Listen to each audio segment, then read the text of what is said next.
Okay.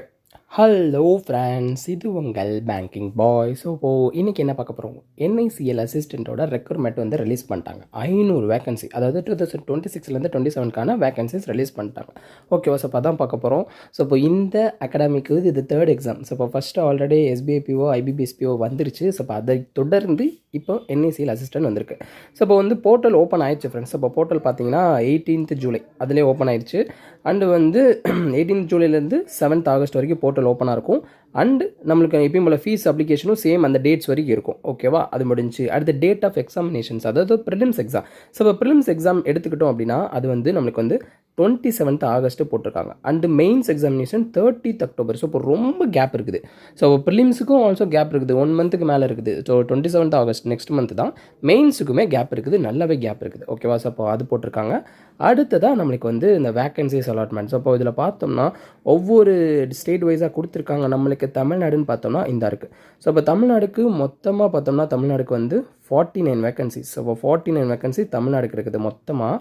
அதில் நம்மளுக்கு reservation அன்ரிசர்வில் வந்து ரிசர்வேஷனில் அன்ரிசர்வில் வந்து 28, அண்டு ஓபிசியில் 8, எஸ்சியில் 8, எஸ்டியில் 1, இடபிள்யூஎஸில் 4. ஓகேவா? இதான் இந்த கேட்டகரி தான். ஸோ இப்போ நம்ம ஓபிசி கேட்டகரியில் தான் மோஸ்ட்லி ஆட்கள் இருப்பீங்க, கேண்டிடேட்ஸ் இருப்பீங்க. ஸோ இப்போ ஓபிசி கேட்டகரின்னு பார்த்தோம்னா நம்மளுக்கு அன்ரிசர்வ்லையும் எடுத்துக்கலாம், ஓபிசியில் எடுத்துக்கலாம். அப்போ மொத்தமாக 36 வேக்கன்சிஸ் நம்மளுக்கு ஷுவராக இருக்குது. ஸோ இப்போ இந்த 36 வேக்கன்சியில் நம்மளுக்கான ஒன்று நம்ம சூஸ் பண்ண போகிறோம், அவ்வளோதான். ஸோ இப்போ அதுதான் இங்கே பிரச்சனை, அதை சூஸ் பண்ணுறது தான். ஓகேவா? ஸோ இப்போ அதுக்கு நீங்கள் டெஸ்ட் பண்ணுங்க. ஓகே, ஈஸியாக தான் இன்சூரன்ஸ் எக்ஸாம் என்ஐசிஎல். ஸோ வந்து ரொம்ப ஈஸியாக இருக்கும், ஆனால் கட் ஆஃப் ஹையாக இருக்கும். இதுதான் பஞ்சாயத்து.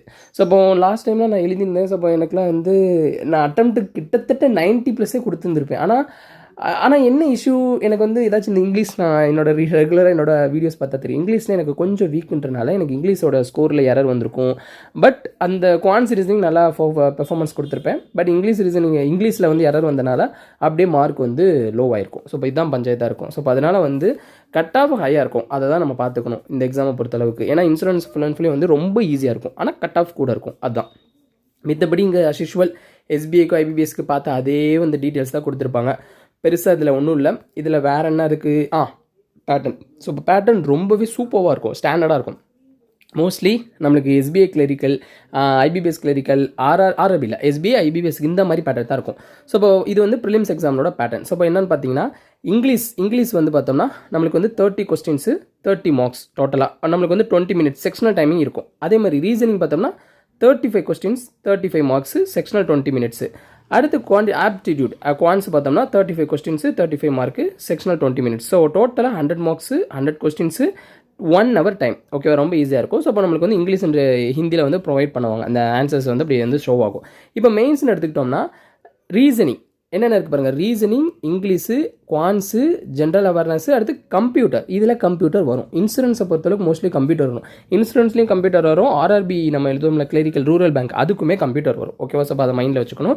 ஸோ இப்போ இதுவுமே சூப்பராக இருக்கும். அப்படி பார்க்க 40 கொஸ்டின்ஸ் 40 இருக்கும். அதே மாதிரி 40 எந்த ஒரு குளறுபடி இருக்காது. இப்போ இந்த எஸ்பிஐ பிஓ மெயின்ஸ் இதெல்லாம் எடுத்துக்கிட்டோம்னா அப்படி கொண்டு வச்சிருப்பாங்க. 30 கொஸ்டின் கொடுத்துருப்பான், 35 மார்க்குன்னுவான். எத்தனை மார்க் எடுக்கிறீங்கன்ற கன்ஃபியூஷன் வரும். ஒரு கொஸ்டினுக்கு 1.25 மார்க்குன்னுவான். எரர் வந்து 0.3 போகணும். கன்ஃபியூஷனாக இருக்கும். ஆனால் நம்ம இந்த மாதிரி ஈவன், அதாவது 40னா 40 மார்க்ஸ், நீ 20 எழுதுனா 20 மார்க்ஸ், இந்த மாதிரி ஈவனாக இருக்கும்போது நம்ம ஈஸியாக வந்து அதில் ப்ளே பண்ணலாம். சூப்பராக நம்மளே வந்து இதை ப்ரெடிக்ட் பண்ணிடலாம். இத்தனை கொஸ்டின் எழுதிருக்கேன், இப்போ இத்தனை கொஸ்டின் வரும் வந்து ஆகும்னு சொல்லிட்டு அந்த மார்க்கையும் நம்ம ப்ரெடிக்ட் பண்ணிடலாம். சூப்பராக இருக்கும். முடிஞ்சு அடுத்து இங்கே அந்த ஒவ்வொன்றுக்கும் நம்மளுக்கு டைமும் இருக்குது, செக்ஷனல் டைமிங் இருக்குது.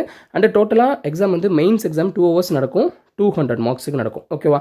ஸோ இப்போ இதில் மெயின்ஸ் முடிஞ்சோடனே இன்டர்வியூ கிடையாது. ஆனால் என்ன இருக்குன்னு பார்த்தோம்னா அந்த லாங்குவேஜ் டெஸ்ட்டுன்னு இருக்கும். அதாக இருக்குல்ல, ரீஜனல் லாங்குவேஜ் டெஸ்ட். ஸோ இப்போ இன்சூரன்ஸோட எல்லா எக்ஸாம்ஸுக்கு இருக்கும், மோஸ்ட்லி இல்லை இருக்கும், கன்ஃபார்மே இருக்கும். ரீஜனல் லாங்குவேஜ் டெஸ்ட்டுன்னு சொல்லுவாங்க, லாங்குவேஜ் ப்ரொவிஷனல் டெஸ்ட்னு எல்பிடி சம்திங் சொல்லுவாங்க. ஸோ இப்போ இதையுமே நம்ம அதாவது என்ஐசியில் பொறுத்தளவுக்கு நம்ம லாங்குவேஜ் என்னது, நம்ம தமிழா இல்லை இங்கே நம்ம வேறு ஏதோ ஒரு ஸ்டேட்லேருந்து அப்ளை பண்ணுறோமா. ஸோ இப்போ அதனால் அந்த ஸ்டேட்டுக்கான லாங்குவேஜ் வந்து மஸ்ட்டு. ஸோ இப்போ அதனால் அந்த ஏதோ செக் பண்ணுறதுக்கான ஒரு டெஸ்ட்டு நடக்கும். ஓகேவா? ஸோ இப்போது இந்த டெஸ்ட்டுமே குவாலிஃபைங் நேச்சர் தான் கொடுத்துருக்காங்க. ஓகேவா? இந்த டெஸ்ட்டுமே குவாலிஃபைங் நேச்சர் தான். ஆனால் ஒரு உண்மை சொல்லணும்னா நம்ம மெயின்ஸில் எவ்வளோ கூட மார்க் எடுக்கிறோமோ அதை பொறுத்து தான் நம்மளுக்கு வேலை. ஸோ இப்போ நம்ம மெயின்ஸு ஜஸ்ட் பாஸில் கிளியர் ஆகிட்டு ஜஸ்ட் இந்த டெஸ்ட் அட்டன் பண்ணால் நம்மளுக்கு வேலை கிடச்சிரும் அப்படின்னு தயவு செய்து நம்பி யாரும் எழுத வேணாம். ஸோ இப்போ ஃபார் எக்ஸாம்பிளுக்கு வந்து 200 மார்க்ஸாக மெயின்ஸுக்கு கண்டிப்பாக வந்து ஐ திங்க் ஸோ 160 இருக்கும். 160 இருக்கும், 140லேருந்து 160 இருக்கும் மார்க்கு அந்த இது கட் ஆஃப். அப்போது கட் ஆஃபோட இப்போ நான் 140 கட் ஆஃப் 150 கட் ஆஃப்னா நான் அட்லீஸ்ட் 170 எடுக்கணும், 160 எடுக்கணும். நான் ஜஸ்ட்டு பாஸ் ஆனேன்னா கஷ்டம் அது, ஏன்னா லாஸ்ட் டைம் எக்ஸ்பீரியன்ஸ் பண்ணியிருக்கேன், அதை வச்சு சொல்கிறேன்.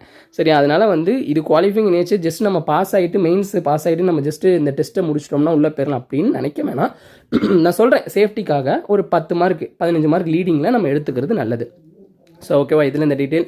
அடுத்து வந்து சென்டர்ஸ் கொடுத்துருப்பாங்க.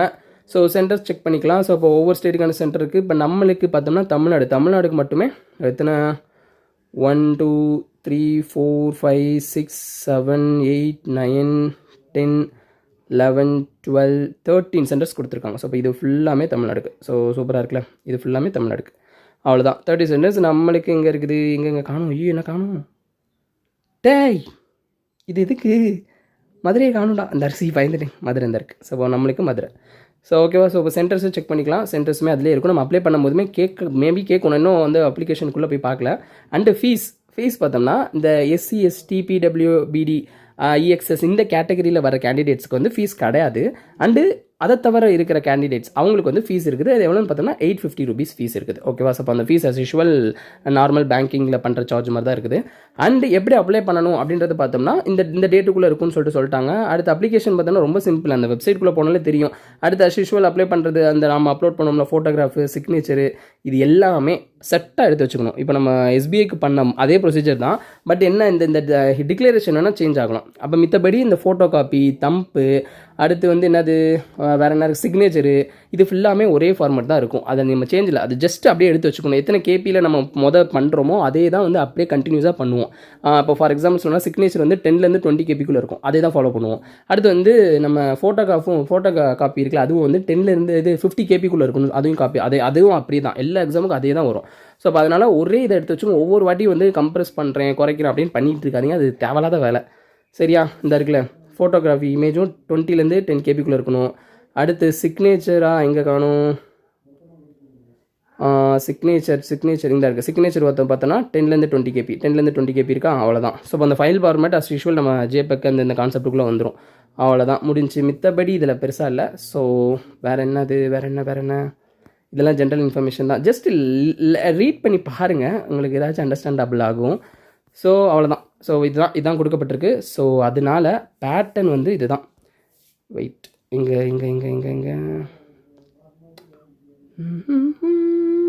என்ன பேட்டர்ன் தாண்டி போய் வந்திருக்கு. ஸோ வந்து ப்ரிலிம்ஸ் மெயின்ஸ் பேட்டர்ன் இது தான். ஸோ ப்ரிலிம்ஸ் ரொம்ப ஒரு ஸ்டாண்டர்டான அது ஒரு நல்லா பார்க்கறதுக்கே வந்து அப்படியே செய்யலான்ற மாதிரியான ஒரு எக்ஸாமாக தான் இருக்கும், இன்சூரன்ஸ் எக்ஸாம். ஆனால் கட் ஆஃப் கூட இருக்கும்.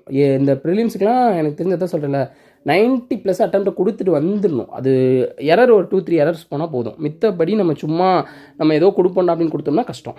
அந்த ப்ரிலிம்ஸ் பாஸ் பண்ணுறதே கஷ்டம், மெயின்ஸை விடுங்க, ப்ரிலிம்ஸ் பாஸ் பண்ணுறதே கஷ்டம். அதனால் கான்ஃபிடண்ட்டாக கொடுங்க. ஸ்பீட் இன்க்ரீஸ் பண்ணுங்கள், அக்யூரசி மெயின்டைன் பண்ணுங்கள், சேம் ஸ்பீடும் இன்க்ரீஸ் பண்ணுங்கள். ஸோ ஸ்பீடு இன்க்ரீஸ் பண்ண தான் நம்மளுக்கு வந்து இது ஒர்க் அவுட் ஆகும். ஏன்னா எல்லா சமும் பேசிக்காக தான் இருக்கும், ஆனால் நம்மளுக்கு அந்த இடத்துல ஸ்பீட் இருக்காது. இதுதான் பஞ்சாயத்து. ஸோ அதனால் அதை ட்ரை பண்ணுங்கள். வீடியோஸ் உங்களுக்கு ஏதாச்சும் கான்செப்ட் டவுட்னா கமெண்ட் பண்ணுங்கள். வீடியோஸ் நம்ம சேனலில் ரெகுலராக அப்டேட் ஆகிட்டே இருக்கும். ஸோ நீங்கள் இந்த வருஷம் நம்ம கிளியர் பண்ணுறோம். 1 more அப்பாயின்மெண்ட் நம்ம கையில் இருக்குது. ஓகே, கான்ஃபிடண்ட்டாக இருக்கேன். See you, tata, bye by.